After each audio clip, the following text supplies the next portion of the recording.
What's going on, Barons? On this week's episode, we'll take a deep dive into the history and culture of Native Americans, See what our Barons think is happening at BCC, get a smoking hot tour of a fire station, and check in with our Baron athletes. I'm Amory Estrero, and I'm Megan McCarriger, and you're watching BCC TV.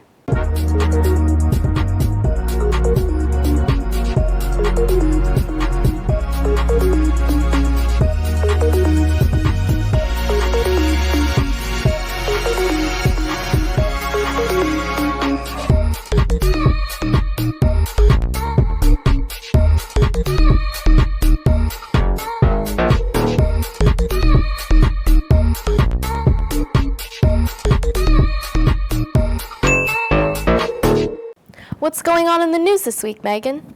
On Monday, the Supreme Court rejected the appeal to Obergefell v. Hodges, the case legalizing same-sex marriage. They decided not to hear the case of Kim Davis, a former Kentucky clerk who refused to issue a marriage license to same-sex couples back in 2015. In other news, the government's longest shutdown is coming to a close.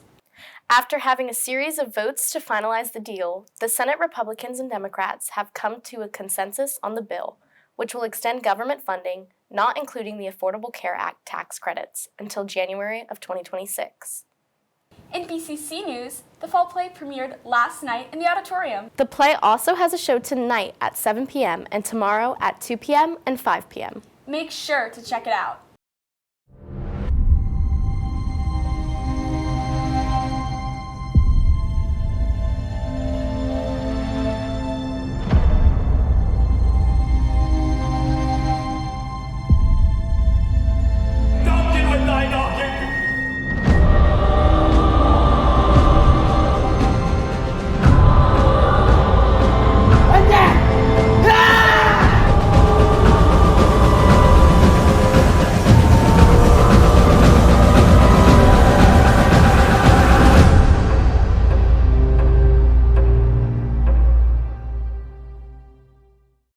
In other BCC news and national news, the month of November is Native American Heritage Month. Now, let's take a moment to honor the contributions of Indigenous people and their descendants. Daniel, take it away. Hey Barons, it's Daniel here to talk about Native American Heritage Month. Now, notice that word, heritage, not just history. The misconception that Native groups are resigned to history books erases the continued traditions and impacts of the 574 recognized tribes that are still thriving across America. Today on Daniel Digresses, we're spotlighting how some of these present-day Indigenous groups are leading innovation while honoring their heritage.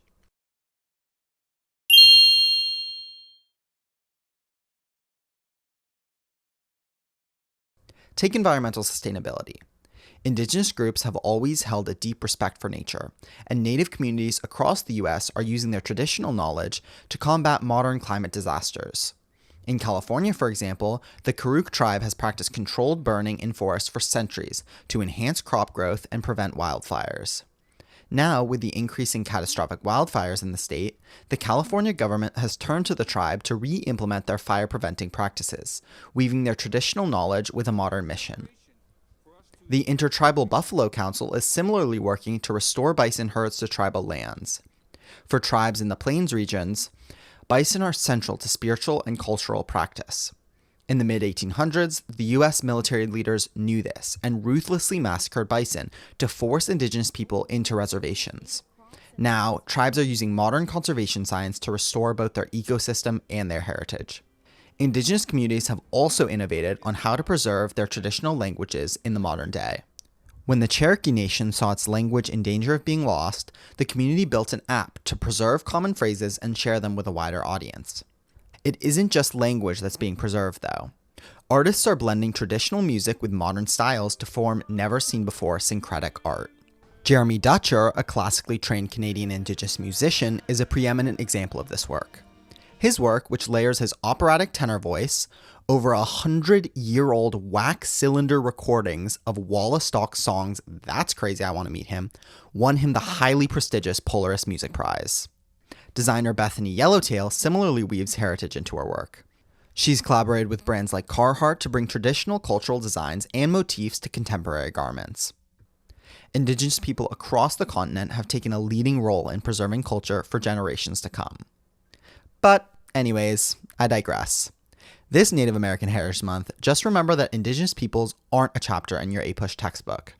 They're modern engineers, artists, and activists who are shaping our world for the better. Let's all take part in celebrating them. Back to you, Amory and Megan. It's so important to learn about the pivotal history of those who inhabited this land before us. For sure. Highlighting parts of our community is super cool. That reminds me, what else has been in or out lately? I'm not 100% up to date on what's in right now, but I think Maya, Jonah, and Lucas could help us with that. What's goody Barons? It's Abby. It's Maya. I'm Lucas. I'm James. And this is Cool. Not cool. Okay, so my item is this massager thing. It's a heater, there's different modes. You put your arms through here, so like, Whoa. Oh, that's kind of nice. Oh, yeah, it's nice. Yeah, I'll give it a cool. You just turn both of us. Pretty cool. I'm not done.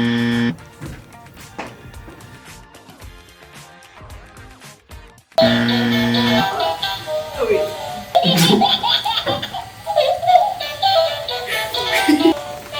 Are we being serious? This is a miss. I think it's pretty cool. Stop spilling my bubble! I think it's alright. Alright, so I got money from a collection, a 3-cent silver coin, a Hawaii $1 bill, and a silver dollar. How much did you buy this for? It's worth, all of this round is worth about $50. $1. No, it's a 3-cent coin. This might be a dumb question, but why do they call it a silver dollar for some? Because you can, with this $1 bill, you can turn it in and get silver out of it. Bro, Like, you can give them the dollar bill and they'll give you its worth in silver. I don't like it. I think it's interesting, but I wouldn't say cool, you know?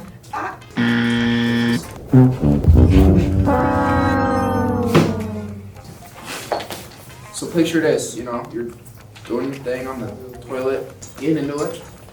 You guys,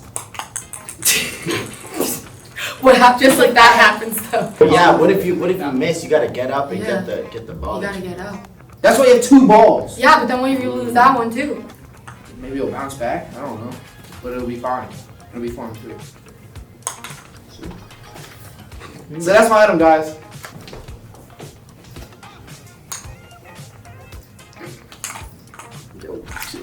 I don't play golf, but that's pretty good. Sit down. Sit down. I think it's kind of interesting, you know?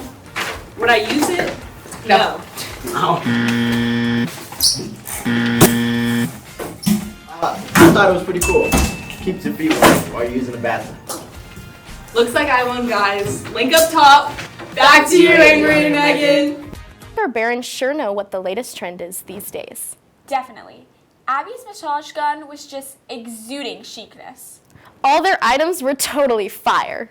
Fire? What? Where? No, Megan, figuratively, not literally on fire. Well, speaking of fires, we're turning up the heat with an inside look at the Silver Spring Fire Station now. What's goody Barons? I'm Alex, I'm Ashley. I'm Sarani. and today we're here with... Hi, my name is Chris. I'm a firefighter paramedic from Montgomery County, currently assigned to Fire Station 1 here in downtown Silver Spring. Station 1 is this firehouse that you're at right now, and the units are designated with a 7 before the number of the station because 7 is the area designator for Montgomery County. The fire trucks have ladders and all sorts of other equipment. The truck's job on a fire is to make sure we can access the structure and to search for people that might be trapped inside. So the fire engines are typically staffed with 4 personnel. The driver, their job is obviously to drive the unit to the scene, but also to operate the pumps. When we're on a scene of a house fire, the firefighters in the back will deploy the hose lines to advance water onto the fire. And then the pump operator is responsible for charging the lines with water. So they're monitoring the water intake from the fire hydrant or alternate water source and the water out through the hand lines that the firefighter has deployed. This is the back where the firefighters will sit. So like I said, typically one of them will be a firefighter paramedic and one a firefighter EMT, and they're both responsible for pulling hose lines on a fire and or treating a patient on an EMS call. As young as 16, you can take the EMT class. You can become a volunteer through the various volunteer corporations in Montgomery County, Bethesda, Cabin John, Glen Echo, who also send their people to the Montgomery County Public Safety Training Academy, the PSTA that we call it, to learn EMS skills, firefighting skills. So if you're accepted into one of those corporations and accepted into the classes, you can learn that stuff as young as 16. Thank you for having us, Chris. Thank you guys for coming. Back to you, Megan and Avery. Wow, I wish I could be there. Looks so cool. Me too. But in all seriousness, we thank our firefighters and paramedics so much for all you do in our community every single day. Yes. Thank you for always keeping us safe. You know who else has been keeping us safe as the best team in the DNB? Well, our Barron athletes, of course. Time to pass it over to sports for our weekly recap.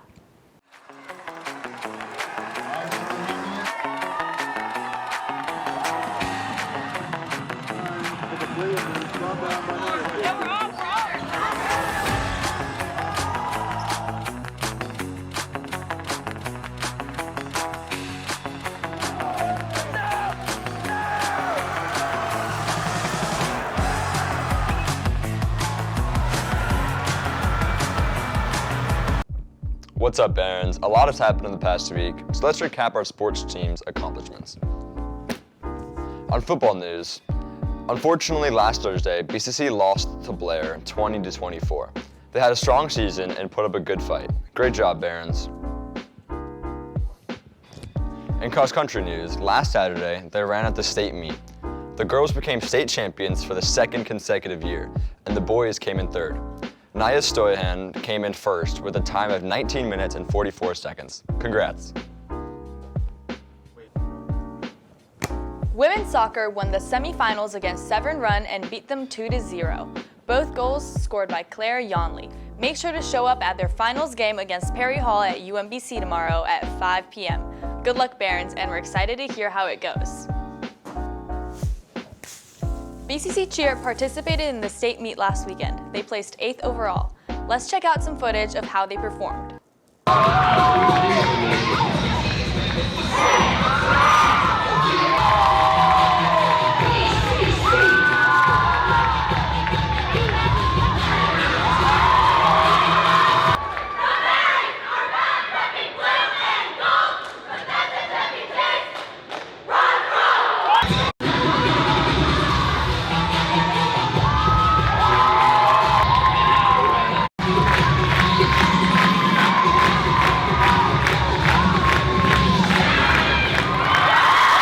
Wow, you guys had some incredible stunts in there. Congratulations and keep up the great work.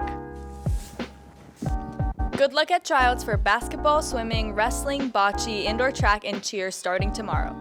Find the info on the BCC Athletics website. I'm Ainara. And I'm Grant. Back to you, Megan and Avery. And that's all for this week, Barons. Check back in next week for more news, updates, and humor. Keep the coolness high. And the fire alarm set off low. I'm Amory Estrero. And I'm Megan McCarriger. And we're signing off.